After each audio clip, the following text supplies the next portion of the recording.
Muy bien, muy bien. Pues muchas gracias. ¿Me oís bien? ¿Sí? Sí, perfecto. Perfecto. Mira, pues muchas gracias a la Facultad de Arquitectura y Urbanismo Mar del Plata por acoger esta charla y sobre todo a vosotros, ¿no? Por la invitación al taller Vertical Resia, ¿no? Y especialmente a Pablo Resia y también, como no, nombrar a Romina Santa Cruz por el contacto y por toda la organización. Y también agradecer a los que estáis en la sala, ¿no? Al resto del profesorado y al alumnado, ¿no? Ojalá poder estar allí y no hablaros a través de una pantalla. Y espero poder transmitir, ¿no? Como toda la información que traigo y bueno, sobre eso está enfocada esta charla, ¿no? Esa idea, ¿no? De poder viajar a otro país, de encontrarse, de intercambiar ideas y conocer nuevas arquitecturas, ¿no? Si hubiera estado allí, probablemente hubiera conocido vuestros proyectos que he visto por redes, ¿no? Estos desarrollos que tenéis en los diferentes niveles sobre viviendas, ¿no? Y eso es un poco lo que vamos a tratar hoy, ¿no? Ese viaje que se produce de Glen Murcutt desde Australia por diferentes países, de diferentes países y que en un determinado momento se encuentra con Codeps en persona y con su arquitectura y eso le transforma totalmente la trayectoria, ¿no? Y bueno, incluso esta investigación que, que estoy desarrollando también surge de un viaje, de una necesidad de viajar y conocer temas nuevos, ¿no? Pues eso ya os lo cuento al final si me da tiempo. Entonces, bueno, también me gustaría contaros que no es una investigación cerrada, porque he conseguido contactar con Murcutt a través de correo, porque él se mueve correo en papel, digamos, no correo electrónico, y a ver si consigo tener una entrevista personal con él para profundizar en determinados puntos que os voy a contar hoy, ¿no? Y también me gustaría aclarar que no es una aproximación histórica, teórica, ¿no? Es una investigación desde el proyecto, desde el ámbito proyectual, que es donde yo intento moverme, donde soy docente y me siento cómoda para ello, ¿no? Y sobre todo explicar estrategias o entender procesos creativos que se dan, ¿no? En este proceso del diseño para poder, ¿no? Aprender de ellos y ser conscientes de lo que cada persona desarrolla en sus propios proyectos, ¿no? Entonces, si os parece, voy a compartir la pantalla a ver si nos sale directamente. Compartir. PowerPoint. Creo que veis, ¿no? La presentación. Listo. Bueno, lo primero que me gustaría, a ver si puedo. Sí, pasa perfectamente.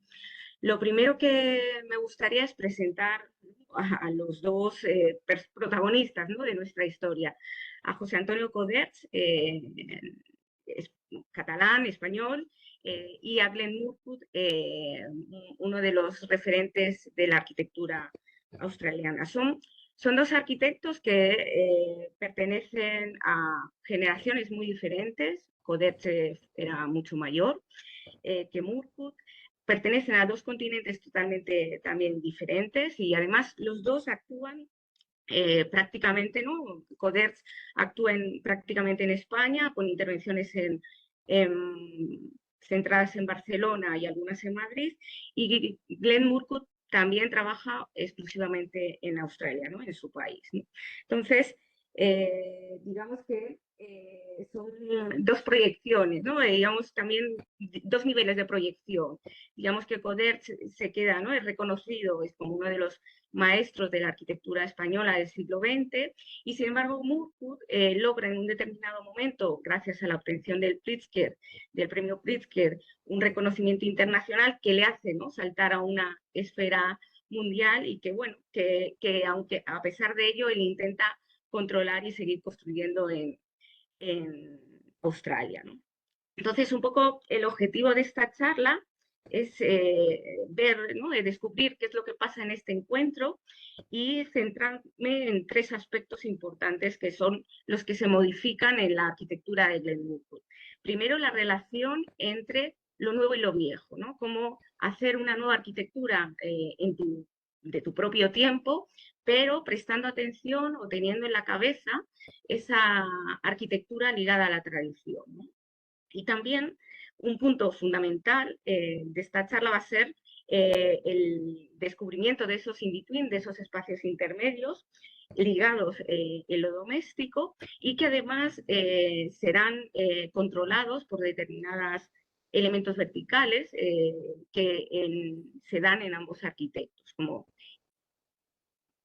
Entonces, el tema de los in-betweens me traía dos imágenes que me resultan sumamente reveladoras, ¿no? Esta quizá es una de mis favoritas, que aparece en el libro de Hertzberger, Lesson for Students of Architecture, y es una imagen que explica muy bien, ¿no? Esos espacios intermedios, esos espacios in-between que se producen, ¿no?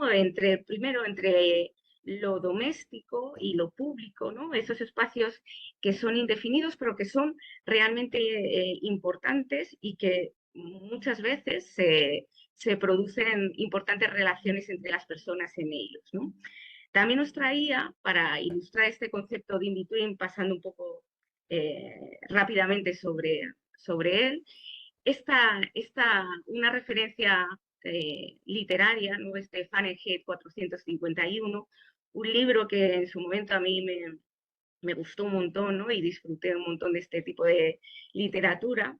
Y no sé si lo conocéis, pero bueno, es una novela que aborda una sociedad distópica, dictatorial, en que los libros están prohibidos, de hecho se queman, ¿no? Y el protagonista de esta historia es un bombero de estos que van quemando los libros que son prohibidos, ¿no? Y hay una parte en el que habla, ¿no? O yo entiendo que habla del carácter de estos espacios in between. Os leo brevemente el texto, ¿no? Dice: nada de porches delantero. Mi tío dice que antes solía verlos. Mi tío dice que los arquitectos prescindieron de los porches frontales porque estéticamente no resultaban. Pero mi tía asegura que este fue solo un pretexto. El verdadero motivo, el motivo oculto, pudiera ser que no querían que la gente se sentara de esta manera, sin hacer nada, meciéndose y hablando. Este era el aspecto malo de la vida social.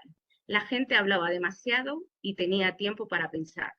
Entonces eliminaron los porches, ¿no? Y digamos que esta es una aproximación muy clara de lo que vamos a hablar a lo largo de la charla. Si os parece, ya os he presentado los in-between, pero me gustaría introduciros a los dos protagonistas de nuestra historia, ¿no? Primero, José Antonio Coderch, un gran arquitecto, considerado como maestro, ¿no? en España, y que desarrolla prácticamente su trayectoria a partir de la posguerra española, a partir de los años 40. Está formado en la Escuela de Barcelona, donde en un determinado momento da clase, unos pocos años, en los años 60, sí, pero muy poquitos. Y vemos, ¿no? Ya qué tipo de arquitectura estamos viendo, ¿no? Muy reconocida, también un gran fotógrafo y un buenísimo diseñador de muebles, lámparas, que la verdad, si tenéis tiempo, no os lo perdáis, ¿no? Pero vamos, un gran referente para nosotros, para los arquitectos españoles. Esta os traía una de las primeras casas, ¿no? Una casa que le abre la puerta a relacionarse sobre todo con la arquitectura italiana, ¿no? En el año 49 hay una reunión de la Unión Internacional de Arquitectos en Barcelona, ¿no? Y se hace una pequeña exposición y esta es una de las fotografías que aparecen en esa exposición. Y le impresiona a dos arquitectos fundamentales que son Gio Ponti y Alberto Sartoris, ¿no? Italianos que manejan la revista Domus y quedan encantados con la arquitectura de Coderch, ¿no? Y se establece una relación ahí muy interesante que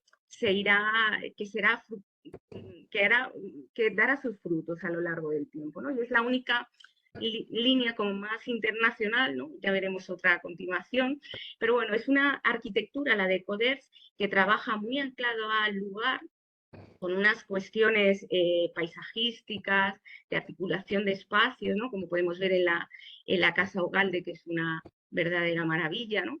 Y vemos con qué también Libertad utiliza pues, recursos y materiales y situaciones diferentes, ¿no? Bueno, veíamos la Casa Ugalde en un paisaje catalán al borde del mar, mientras que esta casa, que profundizaremos un poquito más en la Barceloneta, en Barcelona, bueno, pues una de las primeras casas muy contundentes en una España que imaginaros también que está arrancando en los años 50, que intenta recuperar el paso de, bueno, de un periodo después de la Guerra Civil, donde coincide además con la Segunda Guerra Mundial, y que para nosotros es un verdadero parón, ¿no?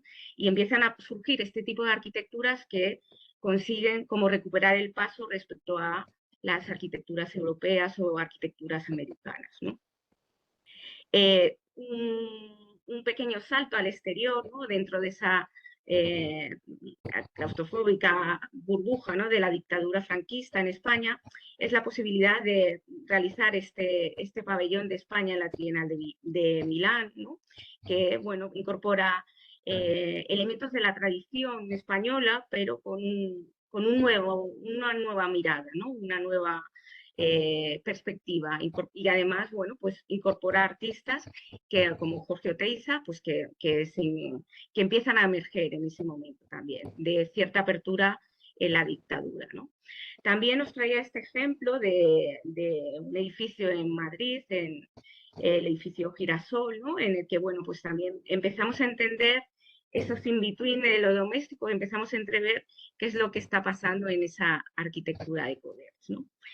Y sí que os comentaba antes la conexión con Domus a través de Sartoris y Gioponti, pero digamos su gran referencia, ¿no? O su conexión con el exterior es a través del Team Ten, ¿no?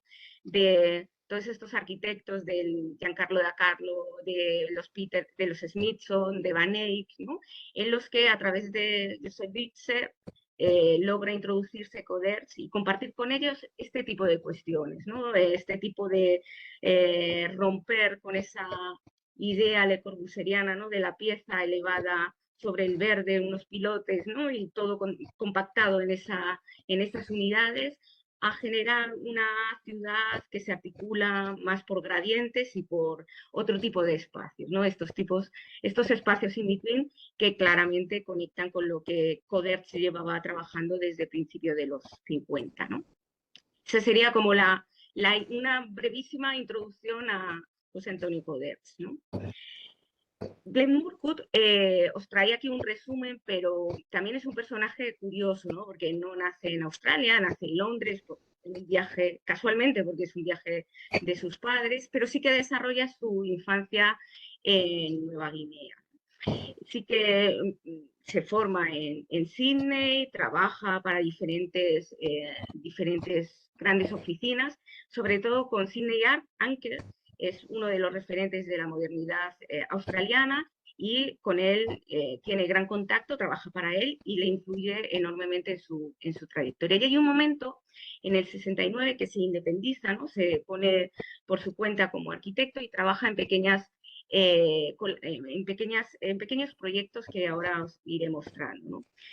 Y en uno de esos pequeños proyectos recibe un premio digamos, del Colegio de Arquitectos australiano, que le permite, con ese dinero, realizar este gran viaje en un momento también de crisis personal, de crisis profesional, ¿no? De crisis de no sé muy bien hacia dónde va mi arquitectura, ¿no? Y en ese viaje, son 3 meses de viaje, que recorre América y Europa, es cuando conoce Coderch, ¿no?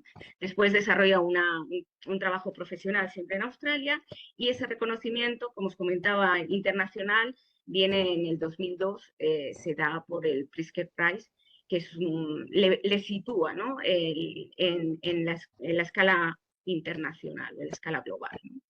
Fijaros que aquí hay una superposición, se ve Australia, se ve Norteamérica, con superpuesto también Europa, ¿no?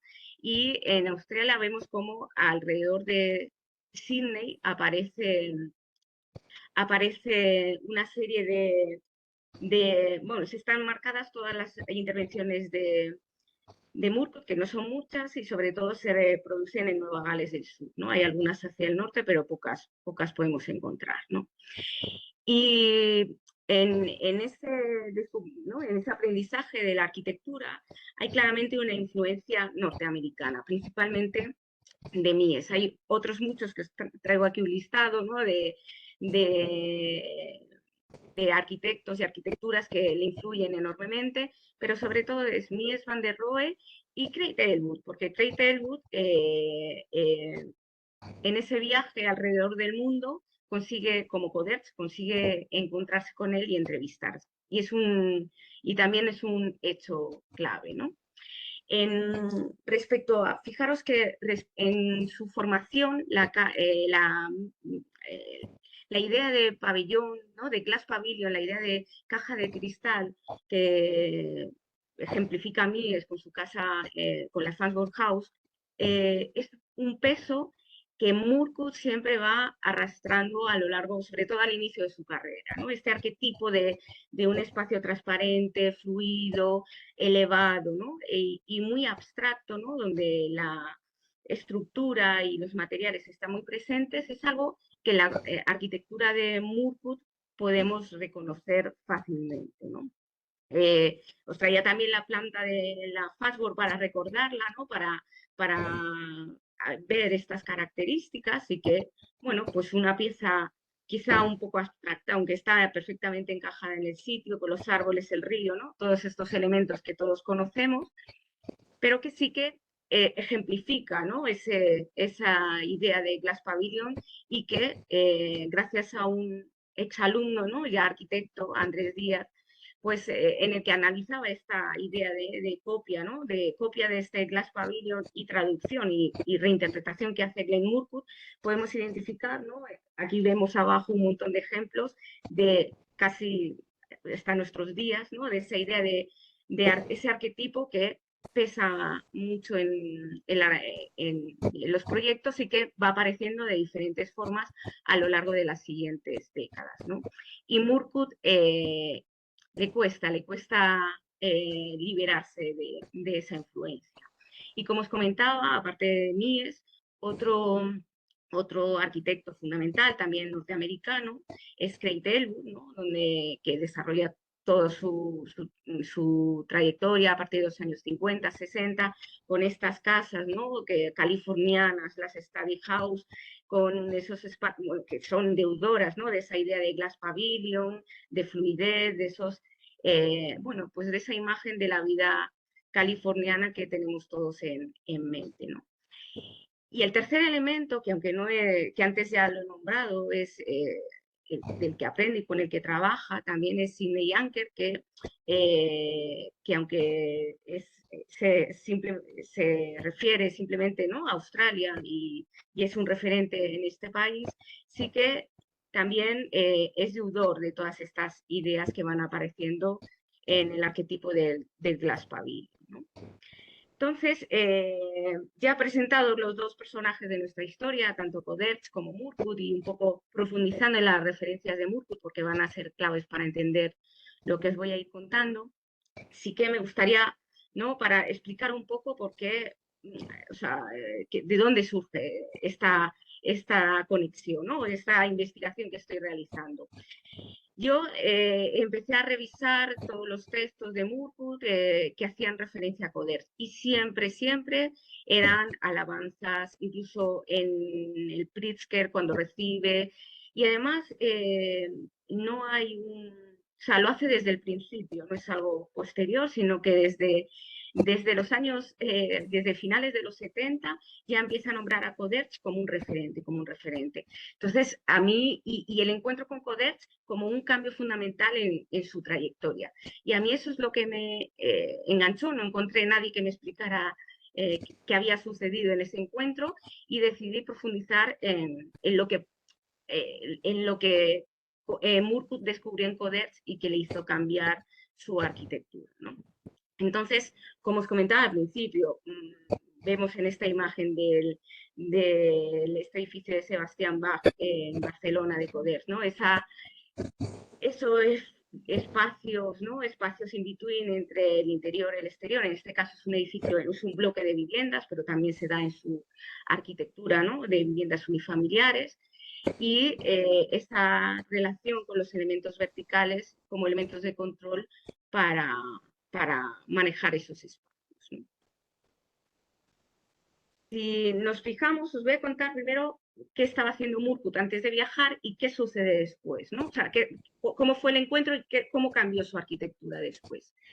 Esta es una de las primeras casas que hace en su solitario, es la Mosman House, y es por la que recibe el premio que le permite viajar y hacer todo este viaje alrededor del mundo. Y es una ampliación, es una edificación antigua que, digamos, él en la parte posterior, como vemos en las secciones y en la planta, pues consigue expandir, ¿vale? De una manera claramente mesiana, con esa continuidad espacial, diferentes plataformas, ¿no? Nos recuerda, ¿no? Un poco a lo que habíamos hablado en la Farnsworth House, ¿no? Y, por ejemplo, otra de las casas que sí que termina y realiza antes de emprender este viaje es la Casa Douglas, en la que vemos también pues, esa manera de organizar, ¿no? de Mies, de ordenar, de las casas patios, ¿no? De esa continuidad espacial que claramente se transfiere directamente de la arquitectura, pues, tanto de Mies como de Kate Elwood, ¿no? Y eso es un poco donde estaba Murkut antes de emprender el viaje, ¿no? Para que nos situemos. En el viaje, como os comentaba, recorre un montón de sitios, la verdad es que es una maravilla, son 3 meses y yo solo me voy a centrar en lo que sucede en Los Ángeles y lo que sucede en Barcelona y bueno, y en Cataluña, ¿no? Porque luego sigue hacia el norte en Cataluña. Entonces, pero es un viaje realmente importante y que él va decidiendo qué arquitectura quiere ver, ¿no? Y solo tiene 2 encuentros con arquitectos, que no sé muy bien, eso es parte de la investigación que tengo todavía por descubrir, cómo logra contactar con ellos, ¿no? En Los Ángeles con Craig Elwood y en Barcelona con José Antonio Coders. ¿Qué pasa en Los Ángeles? Pues un encuentro fundamental, ¿no? Porque además Craig Edwood se porta fenomenal con Murkut, le pasea durante 3 días visitando su arquitectura, recorriendo sus casas, le interesa mucho Murkut, pero él lo cuenta de una manera muy interesante y muy graciosa también en alguna de sus libros. En un determinado momento, ¿no? Hasta esta imagen súper transparente, súper vitria, ¿no? El Glass Pavilion de Mies, ¿no? El arquetipo pesando ahí, le pregunta a Craig Elwood cómo, cómo es capaz de controlar, ¿no? Esto está en Pasadena, en Los Ángeles, cómo controla, ¿no? Pues, que le dé el sol, no le dé el sol, esos cambios de temperatura, cómo consigue hacer confortable este Glass Pavilion. Y Craig Elwood le mira como si hubiera dicho una barbaridad y le dice, hombre, pues encendiendo el botón del aire acondicionado, ¿no? Esta es la respuesta que le da Craig Elwood, que le deja realmente preocupado a Murkut porque no es capaz de entender cómo puede funcionar eso y cómo esa manera de confiar en la tecnología, ¿no? De darle un botón y que se enfríe la casa o se caliente, no le parece suficiente. Daros cuenta también que en el año 73, mientras él está realizando un viaje, hay una gran crisis de petróleo, ¿no? Entonces, digamos que la energía no es tan barata y pueden tener ciertos reajustes que Murkut se da cuenta que no podemos depender de eso, ¿no? Entonces, para él fue una verdadera decepción, y así lo cuenta, la respuesta que le dio Craig Elwood ante su pregunta de cómo controlar, ¿no? El confort de este tipo de viviendas con el arquetipo de Glass Pavilion, ¿no? Claro, ¿qué pasa? Cuando llega a Barcelona, ¿no? No sé muy bien cómo logra, esa es una parte que me queda, ¿no? No sé muy bien cómo logra, cuál es la vía de conexión directa con Coders, pero Coders le atiende un día, pasa un día con Murkut recorriendo obras de Coderch en Barcelona. No especifica cuáles, pero bueno, yo hice un listado de todas las que podía haber visto, que estaban ya construidas en el año 73, ¿vale? Que es cuando, en noviembre de 73, que es cuando pasa ese día con él, y imaginar qué tipo de, o no, qué le enseñaría Coderch a Murcutt para explicarle su propia arquitectura, ¿no? Aquí os traía algún ejemplo, pero creo que elegí dos, ¿no? La primera, una de las primeras casas, la Barceloneta, y la de las viviendas de Juan Sebastián Bach, ¿no? Esta ya os la había enseñado anteriormente, yo creo que es una de las, para nosotros es un referente, ¿no? De la manera de abordar en Barcelona en los años 50, en pleno cambio, ¿no? De una arquitectura que copiaba el Escorial, ¿no? Ligada a una tradición que intentaba que España fuera grande, ¿no? y única, y frente a esta arquitectura empieza a surgir, ¿no? Esta vía que tiene que ver más con la abstracción, con la arquitectura moderna, y que la Barceloneta es un claro centro, ¿no? La vivienda, el bloque de viviendas está situado, creo que hay un plano aquí, está situado en una esquina frente a lo que era la Barceloneta, ¿no? En la playa y toda esta zona de pescadores. Es un solar muy pequeñito, ¿no? De 14 por 11 metros, en el que logra introducir en cada planta dos viviendas, que apenas tienen unos pocos más de 70 metros cuadrados. O sea, son unas viviendas muy pequeñas y muy justitas, ¿no? Y además con esa contundencia que le otorga la esquina y con la abstracción, si vuelvo para atrás, ¿no? Con la abstracción de estas franjas de cerámica, ¿no? Y estas lamas de madera que, bueno, pues que adquiere una presencia muy contundente en el lugar, ¿no? Sí que os traía unas imágenes, estas son de Catalarroja, que es un fotógrafo, era un fotógrafo estupendo, para, que son de los años 50, ¿no? Para imaginar, pues eso, esos pescadores llevando sus barcas y con el fondo de la Barceloneta, ¿no? De las viviendas de Coderch claramente ahí. Solo me voy a meter, no sé si se me ve el puntero para señalar. Sí, vale. Digamos, Sí. esta es la planta tipo, no os voy a contar mucho más, podéis investigar por vuestra cuenta, pero esta es la planta tipo de la Barceloneta, ¿no? En una planta que tiene sus dos viviendas. Sitúa el eje ascensor y escalera en el centro, en el eje, y si accedemos por una vivienda, por una de las viviendas, tiene un distribuidor que separa la zona de noche, ¿no? Con todos estos, fijaros que mete 3 dormitorios, ¿vale? Con 2 terrazas y un pequeño baño. El distribuidor incorpora un pequeño aseo, la cocina y la apertura al salón comedor, ¿no? Sí que hay también un pequeño zona de tendal y un pequeño lavadero, ¿no? Pero es una planta, a mí me encanta, ¿no? Es realmente contundente, además está, fijaros que las direcciones, ¿no? ¿no? De todos los elementos, incluso el pavimento, como lo representa, ¿no? Está claro, está enfocado, ¿no? Hacia la esquina de, digamos, esta sería la vivienda que miraría hacia la Barceloneta, ¿no? En un dinamismo que ayuda a expandir ese espacio que era muy, muy limitado. Y os traía, porque a mí esto es lo que, una parte de la que más me interesa, ¿no? Encontré estos croquis que ahora están en el Museo Reina Sofía, que está ahí todo el archivo Coderch. Estos croquis en los que está pensando Coderch, ¿no? A mí estos croquis de proceso creo que son muy útiles para gente que está empezando, ¿no? Para los de segundo, ¿no? Que empiezan a proyectar y vemos, ¿no? La evolución de esa planta que hemos visto la final a plantas pues que empieza a encajar, que las escaleras se sitúan al frente, pero no sabe qué hacer con el patio interior, ¿no? Del otro edificio, ya aparecen los 3 dormitorios, bueno, cómo esa evolución, como esas variaciones, ¿no? De casi muy básicas, hasta que va encontrando, ¿no? Un poco la forma que se va terminando de acomodar en croquis posteriores, donde hay anotaciones, donde empieza con casi, ¿no? Como remarcar ciertas direcciones que le interesan, ¿no? Esta no es la planta definitiva, pero es cierto que aquí ha encontrado, ha encontrado el sitio, ¿no? Ha encontrado la manera de hacer estas viviendas, ¿no? Que, por supuesto, nos recuerda arquitectura italiana, ¿no? De Gardella fácilmente, pero bueno, eso es otra historia. Entonces, en ese proceso, ¿no? Me gustaba enseñaros ese proceso y reflexionar también un poco sobre el resultado. He marcado dos espacios que me interesan especialmente, ¿no?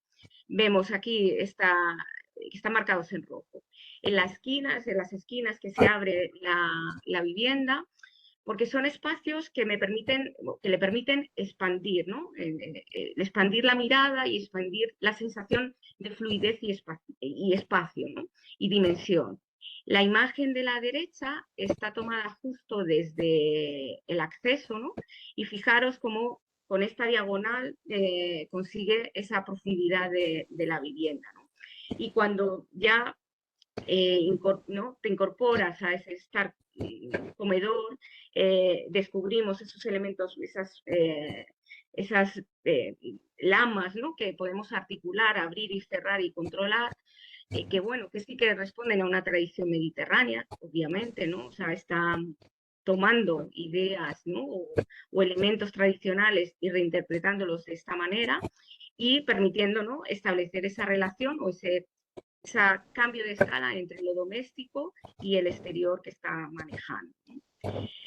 Pero el espacio también muy interesante es esta conexión en que se produce entre la terraza del dormitorio principal, el espacio entre las camas y el armario que da fachada y la terraza del pequeño, ¿no? Del otro pequeño dormitorio.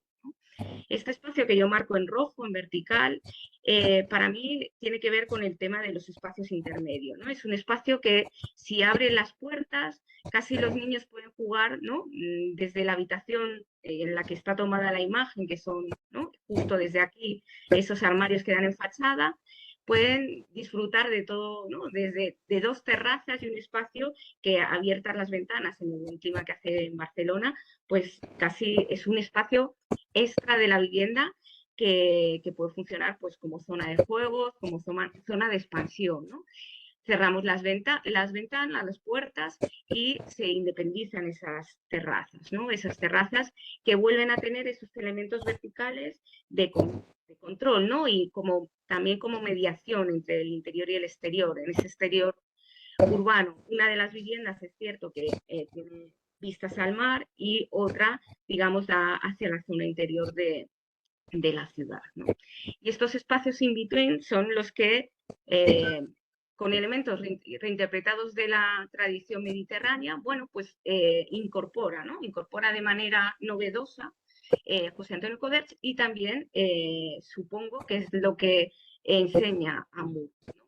Esta vivienda, que también la pudo haber visitado, en la calle Sebastián Bach, tiene otra dimensión, tiene otro porte, son viviendas, digamos, no tan sociales, sino que tienen mejores calidades, digamos, pero sí que también les vuelve a otorgar este espacio intermedio, ¿no? Que vuelvo a marcar aquí en rojo en una de las plantas de la... ¿no?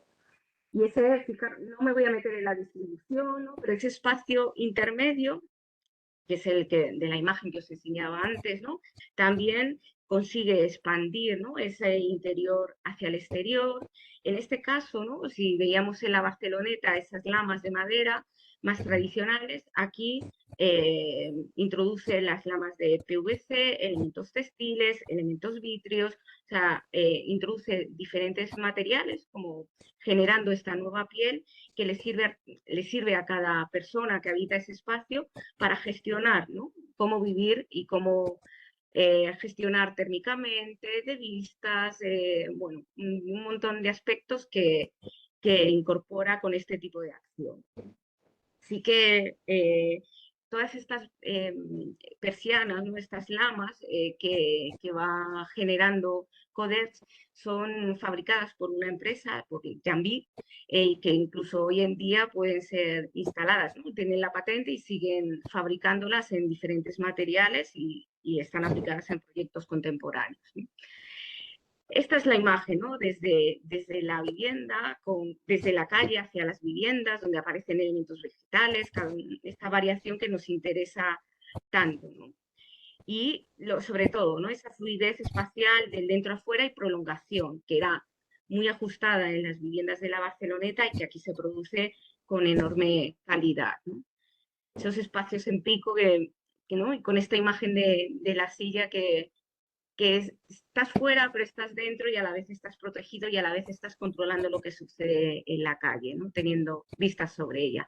Y bueno, este tipo de interiores, ¿no? que producen esas lamas, esa luz, esos elementos que también podéis ver, bueno, pues esos diseños de lámparas, ¿no? De las chimeneas que son tan propios de Coders, ¿no? Es un espacio de gran calidad, una vivienda, un edificio de viviendas de gran calidad. Y aquí os traía también eso, un ejemplo de la patente, ¿no? De estas que utiliza Juan Sebastián Bach, de las lamas orientales, ese tipo de persianas que son, vamos, que están patentadas por esta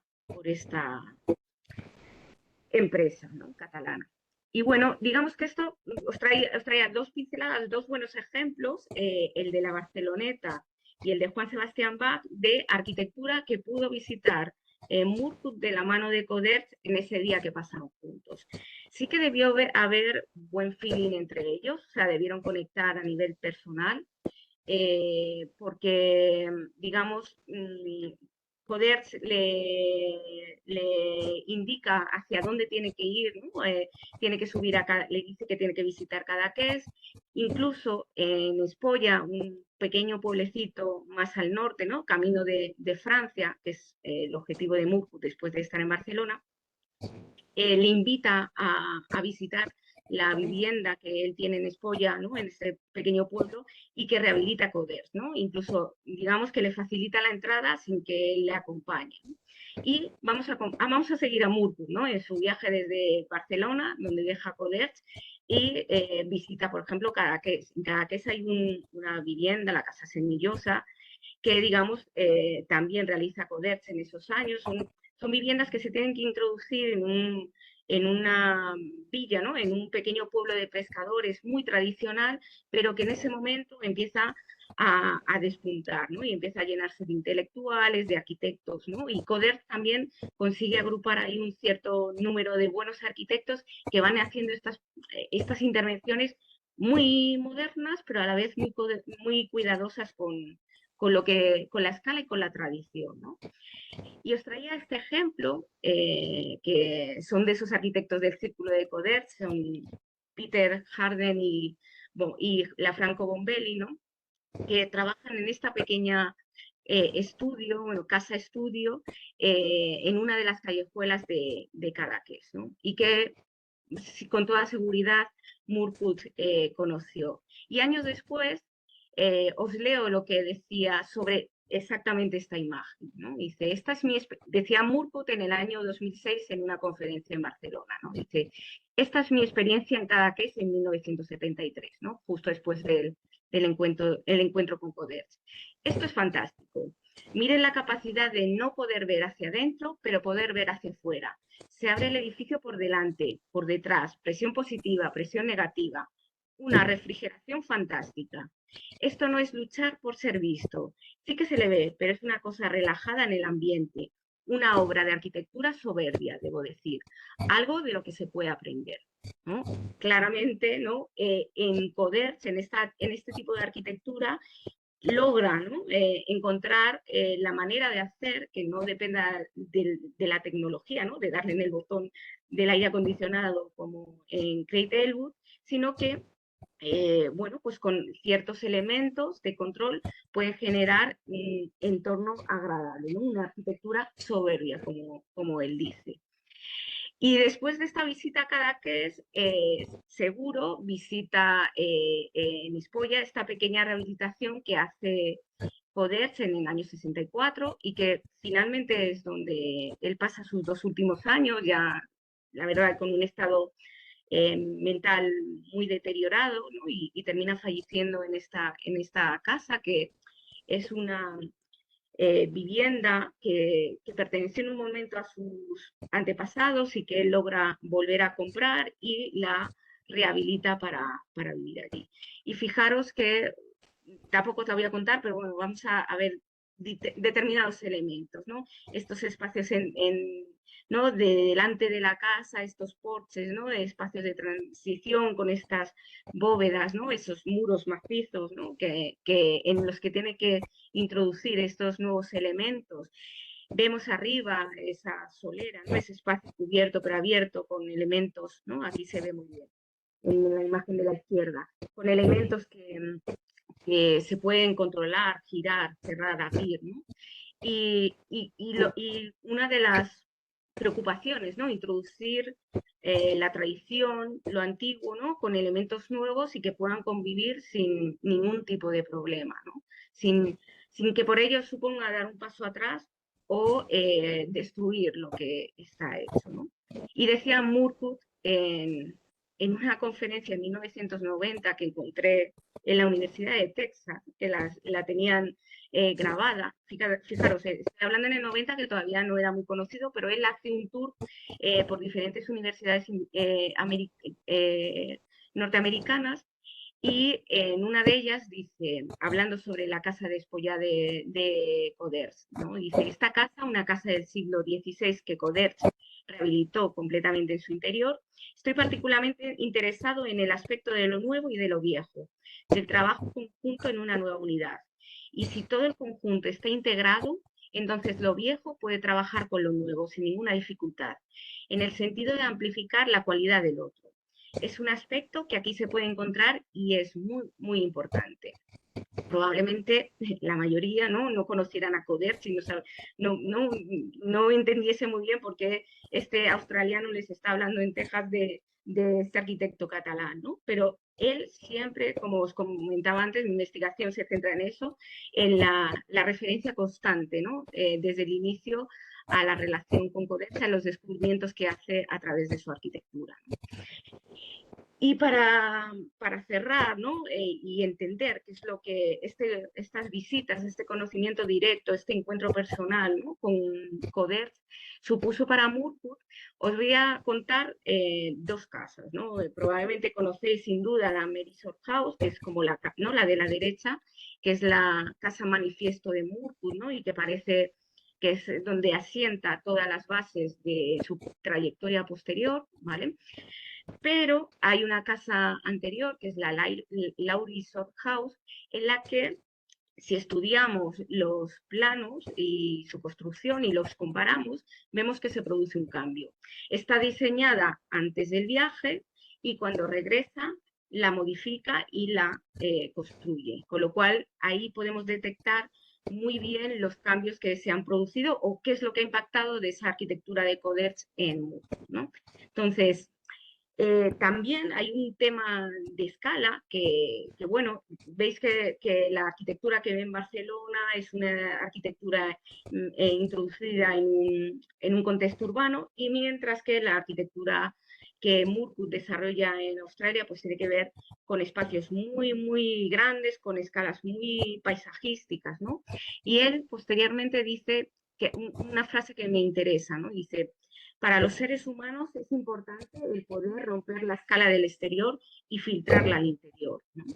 En Australia siento que soy una hormiga en relación con el paisaje, pero en comparación, en el medio construido me siento un gigante. Esta es la lección de la escala. En esta casa, la veranda es una zona de transición. Las mosquiteras tamizan los a veces elevados niveles de iluminación y suavizan las vistas hacia el paisaje. Hay una progresión de cambios en los niveles de iluminación y en los ajustes de la escala, ¿no? Está hablando de la Marisol House. La veranda es un tema, ¿no? que aparece en la arquitectura de Murcutt, estos porches, estos espacios in between, ¿no? Entre el paisaje, el entorno cercano y el entorno, ¿no? El interior más doméstico. Y es lo que empieza a cambiar en su arquitectura, ¿no? Sí que es cierto que cuando investigas, ¿no? en esta arquitectura colonial de los colonos británicos, ¿no? que van llegando a Australia, pues sí que aparecen estos porches, empiezas a ver en las imágenes pues esos elementos textiles, elementos de cierre, ¿no? O sea, se hace vida afuera, hay una cierta transición, vemos en la imagen de la derecha la cortina entre el dentro y fuera, ¿no? O sea, que es algo que sí que está en la tradición, ¿no? En la solución que encuentran frente al clima, frente al lugar en Australia, ¿no? Ya desde ese punto de vista.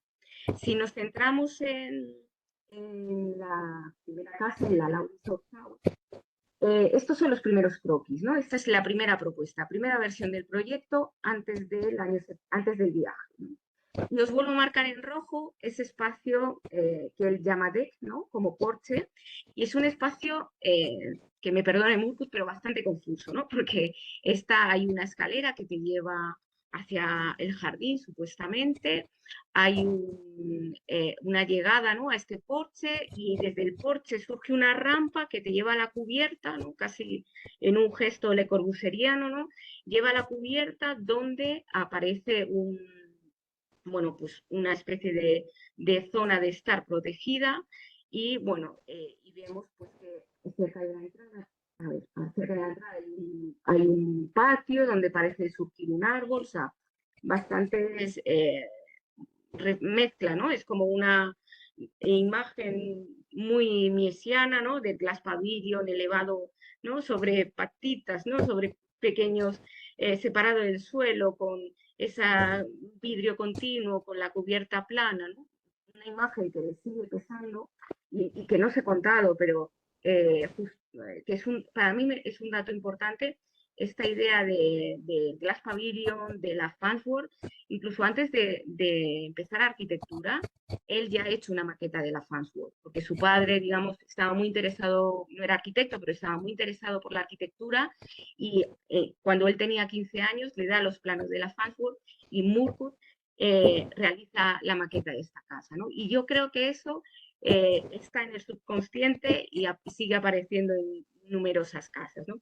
Encontré también una exposición de esta primera versión de la Lowry Shore House, como comentaba, esa salida, esa rampa, esa salida, yo creo que se ve mejor aquí, esa rampa, ¿no? Ese espacio intermedio que parece un porche, pero hay una rampa y luego hay un muro curvo que reproduce lo que sucede en la zona de comer, en la zona de arriba, en la zona de cubierta, que tiene que ver con pues, la tradición australiana, cómo se enfrenta la arquitectura tradicional, tanto aborigen como colonial, ¿no? A la atmósfera, ¿no? Al sitio, al lugar australiano, tiene que ver más con la imagen de la Farnsworth. Si comparamos, vemos aquí arriba la primera planta y comparamos con la planta que finalmente termina siendo construida, digamos, la distribución más o menos se mantiene, ahí sí que, ¿no? ese círculo, ¿no? Ese comedor sí que nos recuerda a ciertos gestos de Mies, pero lo que se transforma claramente después del viaje es el espacio intermedio. Primero la casa se asienta, vemos que el pavimento se extiende alrededor, la casa ya no está de puntillas, está anclada al suelo, y ese espacio rojo, ese espacio in between, aparece limpio y conectado con la vivienda. Yo creo que las imágenes son mucho más elocuentes, ¿no? Esta es una imagen justo desde la entrada, ¿no? Desde el muro curvo del comedor, en la que entendemos hay una fluidez espacial, hay una articulación, ¿no? De vistas con el paisaje, ese espacio de porche, ¿vale? Esa veranda está limitada verticalmente por una serie de pieles, ¿no? De mosquiteras, incluso la cubierta aparece con una serie de lamas, ¿no? Es un espacio que también se puede empezar a controlar con ciertos elementos por los habitantes de la vivienda, y que genera estas visiones tan amplias, tan expansivas, pero también, como comentaba el propio Murphy, ¿no? Te permiten tener esas vistas, ¿no? Esa escala del paisaje que se introduce en la vivienda, pero a la vez es capaz, a través de estos espacios intermedios y el control vertical, ¿no? Y horizontal en el deck, de de estos elementos de lamas, ¿no? Y mosquiteras, pues tener una escala que se ajusta a la escala humana y hace habitable la vivienda, ¿no? Digamos que no se descontrola para nada de escala, ¿no? Y genera estas maneras de vivir, estos espacios de encuentro, estos espacios que dan muchísimas posibilidades y que permiten ¿no? manejar ese dentro-fuera de infinitas maneras, ¿no? Entonces, claro, vemos la diferencia, ¿no? Entre la primera versión de la vivienda y lo que es la vivienda después del viaje, ¿no? Cómo está más ligada a ciertos elementos que ha ido descubriendo en su visita a Coderch, en su descubrimiento de la arquitectura de Coderch, ¿no? Pero aún así, digamos, la verdadera casa manifiesto donde se siente realmente que ya es Murku, ¿no? O podemos identificar es la Mary Shore House, en esta vivienda que prácticamente realiza en paralelo y termina un poquito más tarde, y que vemos, ¿no? En las imágenes pues ya no hay esa cubierta plana que no tiene mucho sentido en Australia. Tampoco, sí que en este caso sí que se mantiene esa separación del suelo, pero está conectado con el propio lugar, ¿no? Es una zona muy arcillosa y que necesita esta solución constructiva para poder ser más fácilmente elaborada y con cierto sentido de la construcción, ¿no? Y bueno, con materiales que son propios de la zona, ¿no? Y que Murcutt fácilmente identifica a su alrededor, ¿no? Que mientras si volvemos a la casa anterior, pues tiene poco que ver, ¿no? Con lo que está sucediendo alrededor o con conexiones paisajísticas o de tradición en la arquitectura australiana, ¿no? Sí que voy a hacerle una faena a Murcutt, porque aunque le pueda parecernos, ¿no? que ya es otro tipo de viviendas, que ha dado un paso adelante, ¿no? hacia definirse por él mismo, sí que si comparamos están las dos plantas a escala, ¿no? La Mary Shore House abajo y la Farnsworth House arriba, ¿no? Seguimos encontrando paralelismos, ¿no? Hay ciertas proporciones, hay ciertos elementos que sí que todavía están pegados a Murcutt y de Mies, y que poco a poco se va a ir, bueno, va a personalizar esos elementos, ¿no? Y como os comentaba, esto es la Mary Shore House, está conectada con el lugar, está realizada en madera porque es una zona además, ¿no? en donde tiene un fácil acceso a ello, a las chapas de acero corrugado. Bueno, digamos que tanto materialmente como de posición, ¿no? Como la posición que adopta y la separación del suelo, tiene una lógica ligada al lugar. Y también tiene una lógica ligada a la tradición del lugar. Ya no solo hemos visto el tema de los colonos, pero si nos vamos a las viviendas, ¿no? Las viviendas que construyen los aborígenes en Australia, por supuesto, no tienen una cubierta plana, ¿no? Son cubiertas curvas con esta forma, separadas del suelo, muy fácilmente desalojan el agua, se separan del suelo pues por cuestiones lógicas, ¿no? Y de habitabilidad. O sea que sí que empieza a mirar, ¿no? Lo que tiene cerca, ¿no? Lo que es, ¿no? La tradición del propio lugar, ¿no? de Nueva Gales respecto a la arquitectura hacia el pasado, ¿no? Incluso si revisamos construcciones, almacenes, ¿no?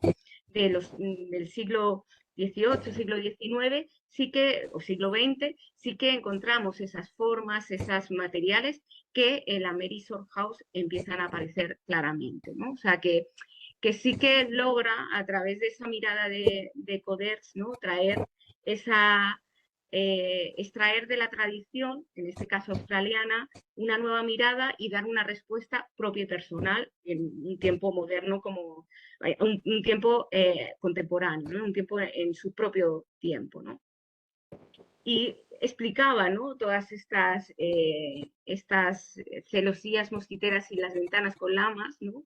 Que son como capas de ropa que se pueden poner y quitar, ¿no? Ese control que, como vemos aquí también en la imagen, sucede en la cubierta, ¿no? A diferentes niveles se lleva esa piel. Sí que existen esos espacios de transición, incluso interiores, ¿no? Con estas puertas pivotantes, se puede, digamos que la vivienda se puede ser manejada a través de estas pieles de muchas diferentes formas, ¿no? Sí que, como os comentaba, este trabajo de grado que tutoricé en la escuela de Coruña, bueno, pues hacíamos un análisis muy claro de todos estos planos fijos, puertas, multicapas, ¿no? Todos estos materiales que logran generar casi una vivienda en la que, por supuesto, no necesitas aire acondicionado, ¿no? Que puede ser vivida de muchas maneras, ¿no? También es una casa, perdón, es una vivienda que este es que es una intención, al final no se realiza. Esas dos piezas y estos dos porches que aparecen, digamos, son rodeados por una pérgola que finalmente, como ya os digo, no está construida, pero que generaría incluso otro espacio intermedio en lo que es la relación entre el interior doméstico con el paisaje, ¿no?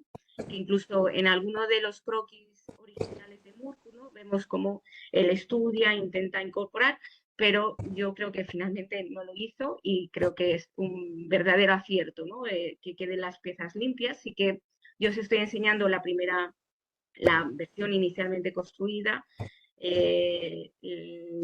Esta casa es vendida a Murkut y Murkut la amplía. Por eso a veces las imágenes parece un poco más alargada porque hay una ampliación posterior, pero en ese tema no me voy a meter, ¿no? Porque sigue manteniendo esos espacios y esas pieles de las que hemos hablado, ¿no? Y bueno, pues es un poco, ¿no? Y resumir esta comparación entre la Laurie y la Marisol House, nuestras dos viviendas, en las que Murkut encuentra un nuevo lenguaje y que consigue, ¿no? Estos espacios domésticos, consigue generar esos espacios intermedios que logran mediar pues con el paisaje y que aprende de Coder, ¿no? En un entorno más urbano, un entorno mucho menos a otra escala, ¿no? A escala no de paisaje catalán, más que de escala, nuestras escalas tan tremendas de Australia, ¿no? Y sí, como hemos visto, ¿no?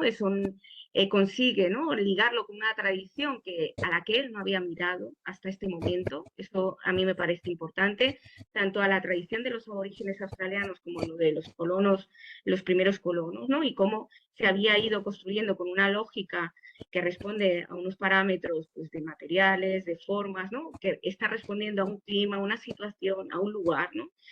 Además del carácter simbólico que puede adquirir eso y que él logra también ir incorporando, ¿no? Poco a poco, sobre todo en este santo, ¿no? La idea también de la veranda, ¿no? De este porche, ¿no? Este espacio interior-exterior que es habitable y que expande, ¿no? Todo ese espacio de dentro a afuera y que a través de esos elementos verticales de control lumínico, mosquiteras, ¿no? Como pieles que se van superponiendo para que el habitante pueda tenerlos controlados y ajustarlos a sus necesidades y a las necesidades que les va suponiendo el entorno, ¿no?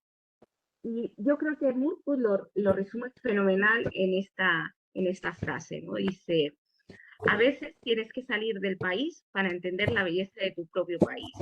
Tienes que salir de tu país para entender completamente lo que tienes. Lógicamente, este es el único modo de verlo, ¿no? O sea, a él le hizo falta estar en Barcelona, conocer la arquitectura de Coderch, cómo Coderch consigue atrapar la tradición, pero reinterpretarla y dar una nueva respuesta para poder él, digamos, replantearse su propia arquitectura y poder avanzar en ella, ¿no? Y lógicamente, si ponemos a dialogar imágenes de Murkut y Coderch, la relación es bastante directa, ¿no? Y sí, también, ¿no? Os traía las imágenes de la Casa Ugalde con espacios, ¿no? Que dejan ver a través de los espacios interiores o esos espacios intermedios el paisaje. O, por ejemplo, ¿no? Este a mí me parece un magnífico ejemplo. No puedo asegurar que Murkut estuviera allí, pero algo tuvo que ver, ¿no? Si comparamos la Casa Auriat con la Laurie House, ¿no? Si vemos a la izquierda esta casa de Coderch en la que Aparece un patio interior con unas puertas pivotantes que puedes abrir o cerrar, que además tiene unas lamas en la cubierta y que se expande en diagonal hacia el jardín, que por supuesto no tiene las vistas que tiene la Resort House, pero sí que se expande hacia el jardín en una fluidez espacial que pone en relación estas dos viviendas, ¿no? Que podemos ver las estrategias que siguen de manera paralela, ¿no? Sí que es cierto que en el año 82 Murcut realiza otro viaje a Europa y también a Marruecos, bueno, a la zona, a esta zona, y que ya no se encuentra con Coderch, porque Coderch, como os comentaba, ya está en Espolla muy mayor y con cierta demencia, entonces no hubo encuentro físico. Pero claro, si revisamos también sus arquitecturas posteriores a este viaje que realiza con sus hijos, uno de ellos termina siendo arquitecto, también encontramos estas referencias, ¿no? Si comparamos la casa Uriach con pues esta casa de Nueva Gales del Sur, ¿no?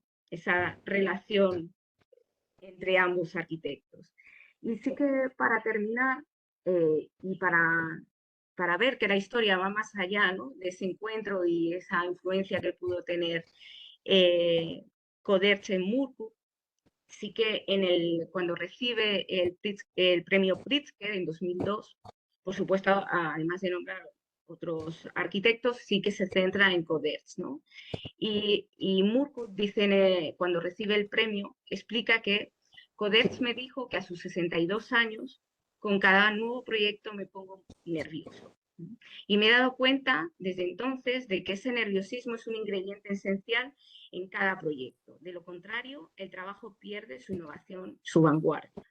También Coderch le dijo: también les digo a mis estudiantes, deben poner en su trabajo primero esfuerzo, segundo amor y finalmente, y muy católico, el sufrimiento. Y aunque el trabajo no sea excelente, demostrará cuidado y dedicación, ¿no? Esto es lo que él recordaba, Murcutt recordaba de Coderch en ese premio. Y claro, cuando tú recibes el premio Pritzker, en los Pritzker, los siguientes premios, apareces, te pueden llamar como jurado, ¿no? Y él estuvo como jurado en el premio Pritzker del 2017, en el que fueron premiados unos arquitectos catalanes, RCR Arquitectes, buenísimos, que tenéis que conocer, y que en toda Rafael Moneo son los únicos españoles que han obtenido Pritzker. Y fijaros lo que escribe, ¿no?, en la ceremonia de premiados con los RCR, lo que dice Glenn Murcutt sobre la arquitectura de RCR. Dice: vemos que la arquitectura y el paisaje, el exterior y el interior, e incluso lo nuevo y lo antiguo, no se oponen, sino que se entrelazan de tal modo que no queda claro dónde termina uno y dónde comienza el otro. La pregunta es, ¿se está refiriendo a los premiados, a RCR Arquitectos, ¿no?, en ese premio de 2017? ¿Está refiriéndose a su propia arquitectura, como vemos en la Resort House en el 75, o está refiriéndose a la arquitectura de Coderch de los años 50-60? ¿no? Y con esta idea y esta pregunta os doy por finalizada la charla y cerramos en este punto. Muchas gracias.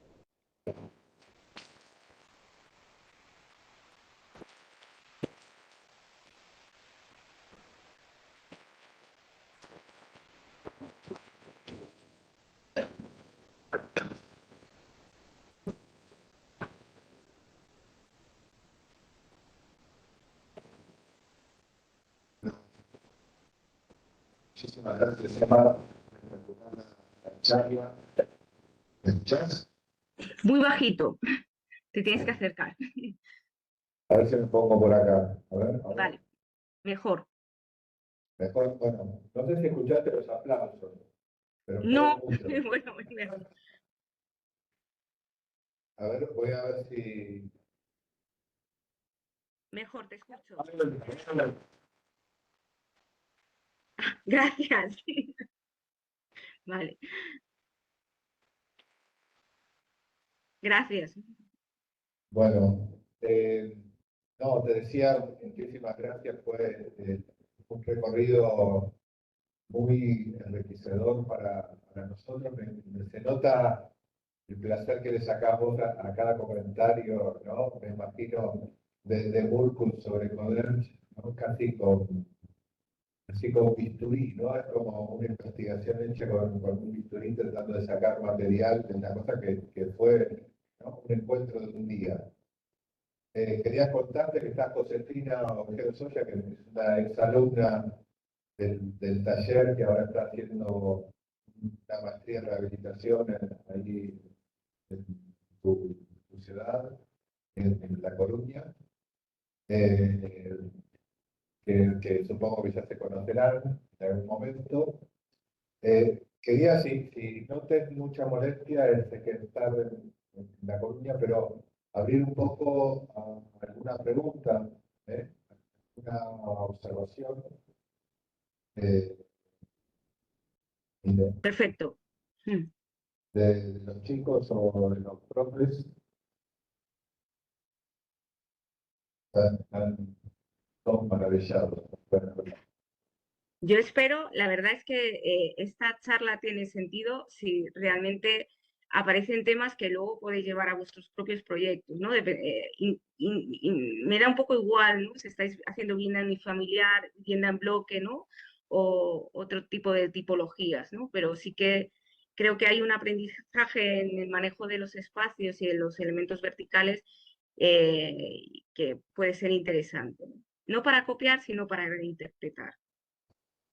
no, tal cual. No, y aparte, digamos, yo te comentaba el otro día que nosotros somos 3 años, ¿no? De la carrera, de los años intermedios, del ciclo básico de la carrera, y vamos continuamente o tratamos continuamente de ir entre esas escalas, ¿no? De la escala de la vivienda individual, segundo año, de la escala de la vivienda agrupada, tercero, y de la escala de la vivienda más masiva, la vivienda en altura, en cuarto año. Eh, y es muy interesante, digamos, ver esa especie de escala, de transición de escalas que hace Coderch en sus obras, ¿no?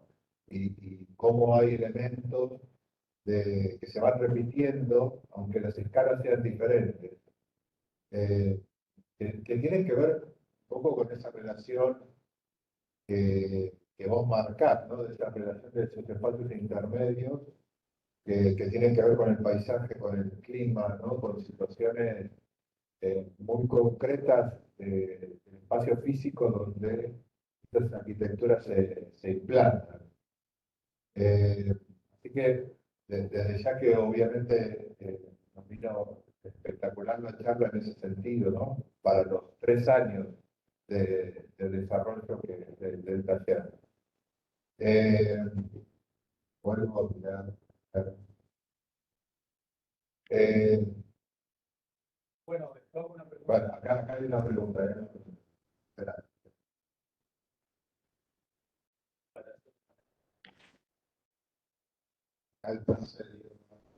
Hola Emma, bueno, muy agradecidos todos por tu charla. Eh, en la obra de Coderch, uno nota en la torre, la pequeña torre que mostraste en la Barceloneta, algo que retoma en algunas de sus obras, también muy acotadas, muy ajustadas y muy permeables eventualmente a la enseñanza de Coderch,